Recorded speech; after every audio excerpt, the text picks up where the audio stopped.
হাসনাত আব্দুল্লাহ, আমি তাকে সেলুট দেই। তিনি শপথ গ্রহণ করে অ্যাকশন শুরু করছেন ফাটাকেস্টের মতো। এক বাজারে যেয়ে তিনি বলতেছে, এখানে যদি কেউ চাঁদা নিতে আসে তাকে দড়ি দিয়ে বাঁধে পুলিশের কাছে জমা দেবেন। আল্লাহু আকবার বলবেন না? বলতেছে চাঁদাবাজি ধরে বাঁধে পুলিশক দেন, পরে কি হবে আমি দেখব। এরকম ঘোষণা প্রত্যেকটা এমপি যদি বাজারে বাজারে যেয়ে দেয়, কর্মীরা কি চাঁদাবাজি করার সাহস পাবে? আর নেতা যদি বলে সমঝোতার ভিত্তিতে খাও, আমাদের বগুড়ায় বলে যে হাত দেখাও না আর কি দেখাও, কথা কর না কে রে, যেটা গু ওটা তো হারাম, ওটা হাত দেখালেও হারাম, সোনার চামচ দেখালেও হারাম।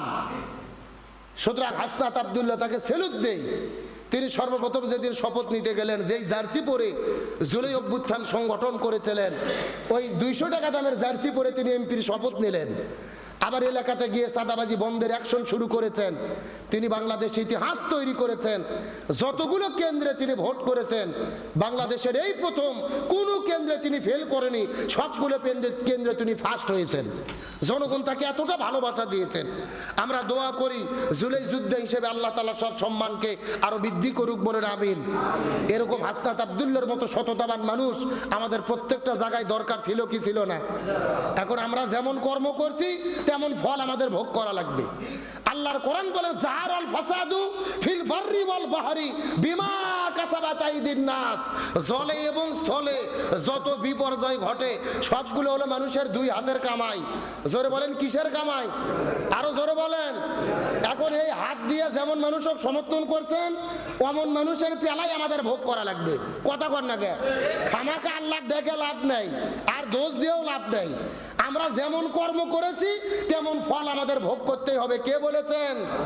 শাসক যদি ভালো হয়, এলাকায় শান্ত থাকে, শান্তি থাকে। আর যদি আপনার এমপি মন্ত্রী চাঁদাবাজির সার্টিফিকেট দেয় তো বাস। লেবু দেখতেছেন না, 20 টাকার হালি লেবু, রোজা শুরু হয়েছে এখন 100 টাকা। কয় টাকা? একটা লেবুর দাম 25 টাকা।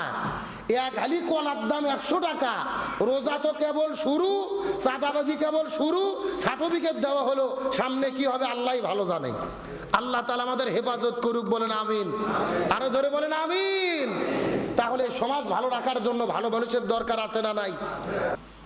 আল্লাহ যেগুলো আদেশ করেছেন প্রত্যেকটা আদেশ আমাদের মেনে চলতে হবে। তার কারণে এই রমজান মাস হলেন কোরআন নাজিলের মাস, এবং এই রমজান মাস হলেন কোরআনের বিধিবিধান মেনে চলার ট্রেনিং দেওয়ার মাস। সুবহানাল্লাহ বলেন। রমজানের প্রত্যেকটা বিধিবিধান এই রমজান মাসে কোরআনের বিধানগুলো মেনে চলার ট্রেনিং দেওয়ার মাস। প্রত্যেকটা বিধান আমাদের ট্রেনিং দিতে হবে। যেরকম আমরা আল্লাহ তাআলা হালালকে হারাম করে দিলেন, সারাদিন আমাদের বাড়িতে যে খাবার ছিল, ভাত ছিল, তরকারি ছিল, পানি ছিল, বলেন তো এগুলো হালাল না হারাম? না, রোজার দিনে যেন হারাম হলো, অন্যান্য মাসে কি হালাল। কিন্তু আল্লাহ একটা হালালকে হারাম করে দিল, রহস্য কি? আবার স্ত্রীর সঙ্গে প্রেম ভালোবাসা মহব্বত করা, এটা হালাল না হারাম? কথা কয় না। হালাল, কিন্তু রমজানে আল্লাহ হারাম করে দিল। আল্লাহ তাআলা হালালকে হারাম করে দিল। আর রহস্য কি? আল্লাহ তাআলা হালালকে হারাম করে দেওয়ার মাধ্যমে আমাদেরকে ট্রেনিং দিতে চাই, আমরা যেন কোরআনের অন্যান্য হালাল বিধানকে হালাল হিসেবে মেনে চলি, আর হারাম বিধানগুলো হারাম হিসেবে আমরা ছেড়ে দেই। এই ট্রেনিং দেওয়ার জন্য আল্লাহ তাআলা এই রমজান মাসে কোরআন দিয়েছে, এবং আমাদের রমজান মাসে রোজা দিয়েছে। সুবহানাল্লাহ বলেন। এই রমজান হলেন কোরআনের ট্রেনিং এর মাস।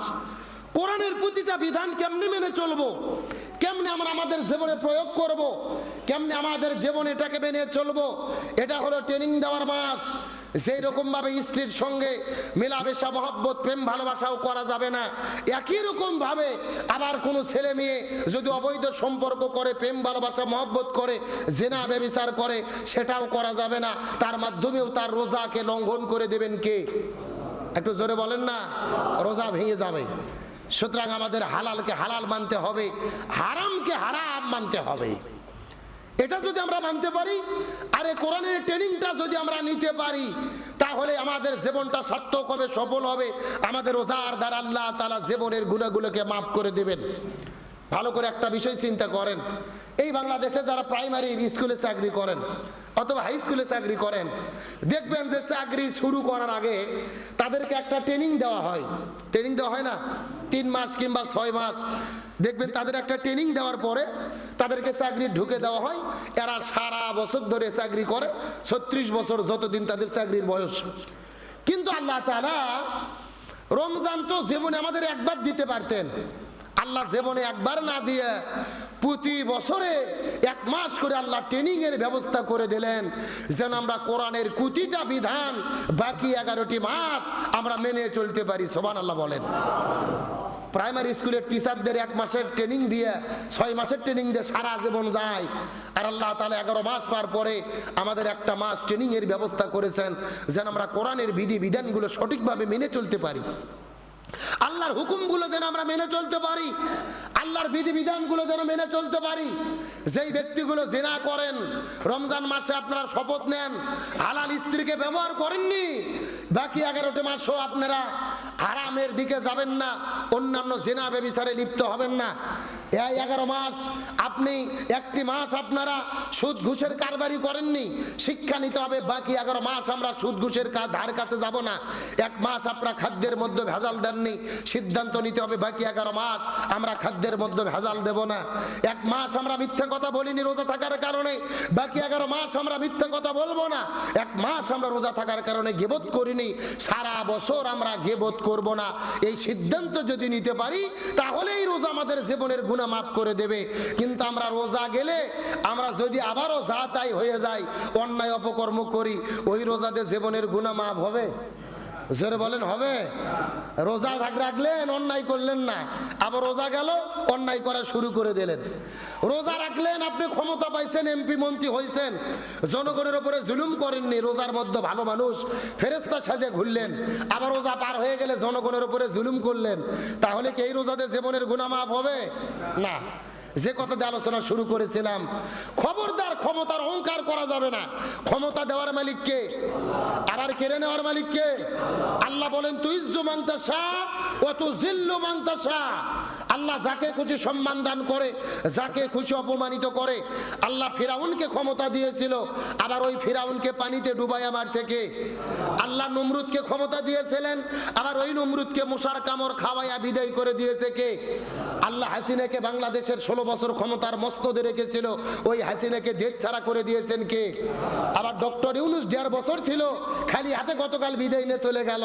তার মানে বোঝা গেল ক্ষমতার চেয়ার স্থায়ী নয়, এটা অস্থায়ী চেয়ার। কিন্তু সর্বময় ক্ষমতার মালিক একজন, তিনি সর্বমাত্র, তিনি কে? সবাই একসাথে বলেন, সর্বময় ক্ষমতার মালিক কে? সুতরাং ক্ষমতার অহংকার করা যাবে। যেই দিন এমপিদের শপথ হলো সংসদ ভবনের ভেতরে, আমাদের এক প্রিয় ভাই পীরজাদা হানজালা নামে একটা আলেম এমপি হয়েছেন, রিকশা মার্কা তিনি দাঁড়িয়েছিলেন আল্লামা মামুনুল হকের দল থেকে।